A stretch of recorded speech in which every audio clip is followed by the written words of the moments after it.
Hello everyone. আগের তোমরা একটা ভিডিওতে দেখেছো যে আমরা বেরোচ্ছি, একটা সোনার দোকানে যাচ্ছি, সেরকম একটা মিনি ব্লগ করেছিলাম। আর সেই মুহূর্তে তোমাদেরকে শেয়ার করিনি যে আমরা কি কিনেছিলাম।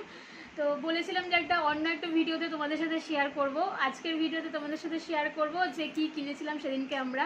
আর ব্যাকগ্রাউন্ড মিউজিকটা একটু খারাপ হবে, তার কারণ এই যে দেখো ছেলে এখানে খেলা করছে। এই যে ওর দিদা এসছে, মানে ভালো দিদি এসছে আর মনি এসছে, ওদের সাথে খেলা করছে। একটু কষ্ট করে শুনো যা বলছি, কারণ একটু চেঁচামেচি করছে।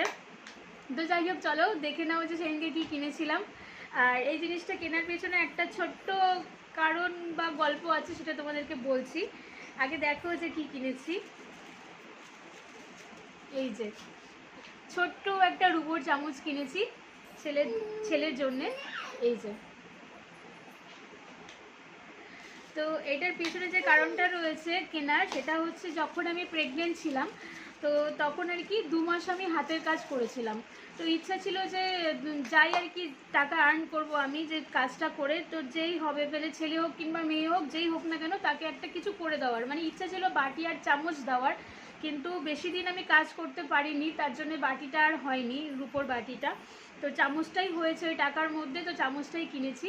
এটা দিয়ে আমার ছেলে হচ্ছে কি অন্নপ্রাশনের পায়েস খাবে, যেহেতু ওর সামনে অন্নপ্রাশন আছে, তো ওই অনুষ্ঠানে আর কি ও এটা দিয়ে পায়েস খাবে। এটাই হচ্ছে গিয়ে বলার ছিল। তো কেমন লাগলো তোমাদের চামচটা প্লিজ কিন্তু কমেন্টে জানাবে, যদি ভালো লাগে তাহলে অবশ্যই বলবে।